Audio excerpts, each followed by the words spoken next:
I'm so happy that this came up on my timeline. Shout out to Brian Shapiro, not to be confused with that Ben guy, but he interviewed Don Lemon and asked him about the hypocrisy when it comes to women like Megyn Kelly.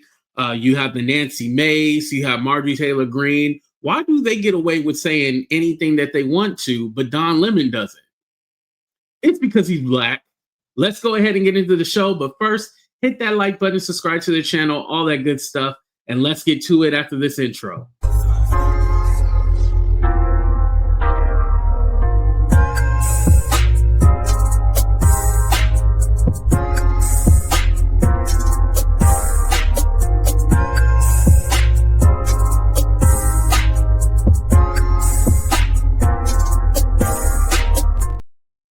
You know, I have to be honest about something because it's crazy that these people talking about the people on the right or Republicans, they'll say, oh, you guys are race baiters and trying to rage bait with race and all this other stuff. But they will be the first ones to bring race into the conversation. Just like the other day, we talked about Jillian Michaels when she was talking about Leslie Jones. Leslie Jones wasn't talking about anything about race. She was talking about dating. And somehow Jillian Michaels circled back to how the left always talks about race and all this other stuff. And it's like, yo, y'all the ones who will put in race, just like Megyn Kelly the other day was talking about Michelle Obama and her hair and, oh, why'd she say that? And you're not Black. You wouldn't understand. Let's go ahead and get into this clip, though. Highly despicable. And you had taken some flack for making some statements about her. Why doesn't she get the same amount of attack from the media? And I don't think you said anything wrong, by the way, for the statements that she made. Because I said she looks like a horsey. No, but anyways, but why? Come on, Brian. You know why. And a lot of your listeners are not going to be like, oh, you know, they're going to take offense to this. She has white lady privilege. She also has Republican and MAGA privilege. It's the same reason, you know, my friend again, Jen Welch, who is I've had a podcast, that she gets to say things that she says without getting, you know, kicked off of a network or canceled or whatever, because she is MAGA coded. She's a blonde white lady, and people, it's somehow, depending on the packaging that you're in, it's more acceptable that people say things like this. Yeah. And I will give you a prime example. Okay. So that's about Megyn Kelly. She can say whatever she wants about me. People love it. The moment, and by the way, she's been attacking me for years, and I have been sitting back and not saying anything about it. Mm-hmm. I just take it because I don't want to lie down with dogs. I don't want to get fleas. And also, I don't think she's a serious person. I think that she has built her career on being a troll, or her second career on being a troll, and even before she was a troll. And so I just think I'm not going to partake. And then after a while, I'm like, you know what? Screw this. I'm going to tell it like it is. So she's been attacking me for years, and I've only been attacking her. It hasn't even been a year yet. Right. Or actually just following up on what she said. So you know what? Screw you if you think this is just years of payback. So I'll give you the difference. You know what's funny? I want to pause it right here because, like, Black people, and I'll say a politician, Jasmine Crockett, she'll talk about how wokeness is anti-Black, right? That's really what it means when they say, oh, anti-woke, they mean anti-Black. Well, recently, Gavin Newsom, like about, I'll say a month ago, was on All the Smoke podcast, and he said the same exact thing, and everybody was praising him like, oh yeah, he's right. But people like Jasmine Crockett, and let's just be honest, Black people in general, we've been saying, yeah, when y'all say anti-woke, y'all really mean anti-Black. Like DEI, woke, those words are just substitutes for the N-word now. That's what they'll call you when they want to call you the N-word. We've been saying that, but somehow Gavin Newsom says it and everybody praises him. So yeah, Don Lemon is right about this. When I said, you remember when I said that the biggest terror threat in the United States was white men radicalized to the right? Correct. People got banned. They called me a racist. And how dare you call white people terrorists? I'm like, nope, that's what the FBI said. Correct. I'm just repeating so you're not calling Christopher Wray, who's a white guy, a race baiter and that he's a horrible person. He's telling the truth. So Tim Tebow said 6 months ago or more that there was a problem in America with children and pornography and children who are being essayed by men. And that problem was with middle-aged white men. Tim Tebow, conservative, God-fearing Christian, and said we have to stop ignoring it. And so when I said it a week ago, everybody lost their minds, or people lost their minds. How dare you? There he goes attacking white men again. I'm like, I'm not attacking white men.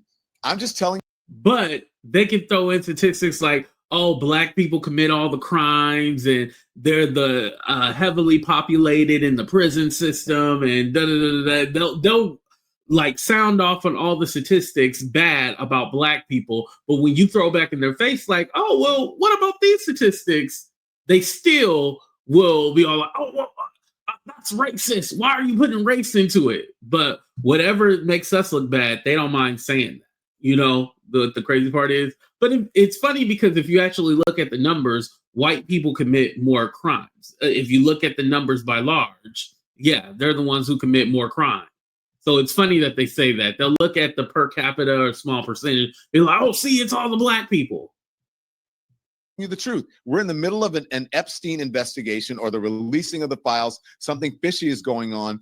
You have Tim Tebow who said this: every day across my timeline, something comes of someone who is found with some sort of child, you know what, on their computer, or trying to contact someone who is underage. And for the most part, into the 90 percentile, I believe, it is mainly white middle-aged men. To point that out is not racist or race baiting. So take your issue with Tim Tebow, who has started a whole initiative on it, rather than me just reporting on it once in a while. And Don, to even take it further, I hate to lump us in with Tucker Carlson because I think we both are not big Tucker Carlson fans, to say the least. But I agree with him here. Wait, over 1,000 children, he said, were raped and not one arrest? What is going on here? He's right. Where are the arrests? Where's the accountability? So I completely 100% agree with you there. Last question here regarding two female Congress ladies. Let's talk about Nancy Mace and Marjorie Taylor Greene. You've had run-ins with both of them in D.C. I remember you went up to Nancy Mace. You were very respectful to her. And then after the interview was over, like a day later on social media, she says that you attacked her. Same thing with Marjorie Taylor Greene. You respectfully went into her office. And all the other people that went into her office, you had nothing to do with those people. South Carolina, do not vote that lady for your governor. Oh, my God. Talking about Nancy Mace. Well, and then she made it seem like you were the one who stampeded in there. Yeah. Why do these women always want to call themselves victims and claim that you're the bad guy here when you didn't do anything wrong? Have you ever heard of white lady tears? Yes, I have. I mean, it's a real thing. It's a real thing. It's like they can attack. And the moment someone just responds or gives back the same energy that they're giving out, oh my God, I can't believe it. That's like, you know, I see these Karens going up to people and like physically hitting them. And when someone pushes them away, oh my God, you attacked me, I'm going to call the police. It's like, well, wait a minute. You tried to punch me in the face and I held. So it's that kind of thing. Look, Nancy Mace, in an odd way, you can have a conversation with her.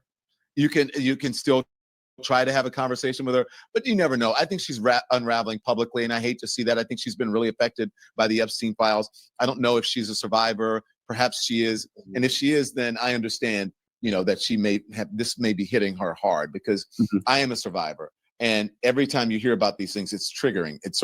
It brings everything back. So I understand that. But Marjorie Taylor Greene, for some reason, I don't understand, because I went into her office to report. Right. And the only thing I asked was, well, is she going to be around to answer these people's questions? That's a legitimate thing. I was just there reporting with a group of people who were going around to congressional offices. And then I went to ask her a question at right after a press conference, and she attacked me. She called me misogynist and all these things. I'm like, lady, you have no idea what you're talking about. But now she's on television saying, I want to be open-minded. I need to talk to as many people as possible. We need to stop being so divisive and start communicating. And I have sent at least 5 interview requests to her. Yeah. Nothing. Yep, and, not surprised. Nothing. So, why do they attack? I guess it's just their nature.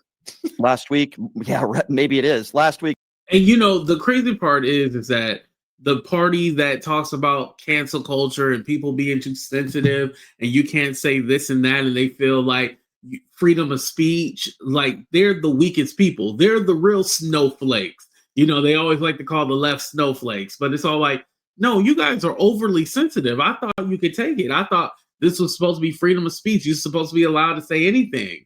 You know, when Trump said he was going to handle hate speech and went after Charlie Kirk's death, knowing that Charlie Kirk, he stood up for free speech. Like, he didn't want free speech censored.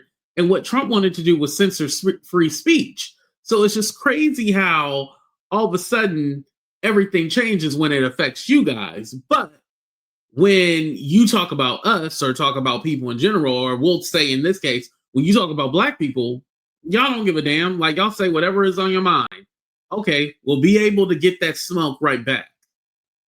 Marjorie Taylor Greene was scheduled to do this show. They canceled last minute. They did the same thing with your very close friend, Piers Morgan, by the way, last week as well. She canceled on Piers Morgan about 15 minutes before she was supposed to go on with him. So much for being open, honest, and transparent, right? What do you, yeah, so much for that. But also, did you hear that she's being advised by Steve Bannon? I heard that. Maybe that's why she's canceling some of these interviews. I don't know. You couldn't find a more despicable and racist and ridiculous human being than Steve Bannon. So that doesn't surprise me one bit.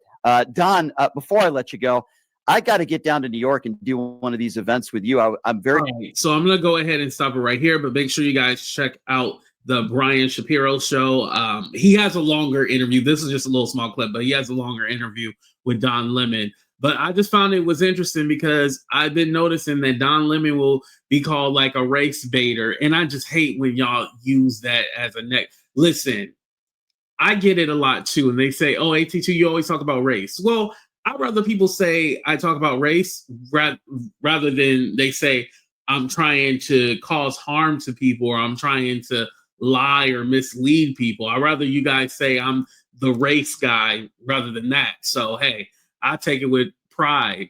But anyway, you guys, hit that like button, subscribe to the channel. And what do you think about all this? Is there hypocrisy? Do you believe that there's hypocrisy, especially when it comes to Don Lemon versus the Megyn Kellys, or when it comes to white people or white women being able to say anything, but black people can't say nothing?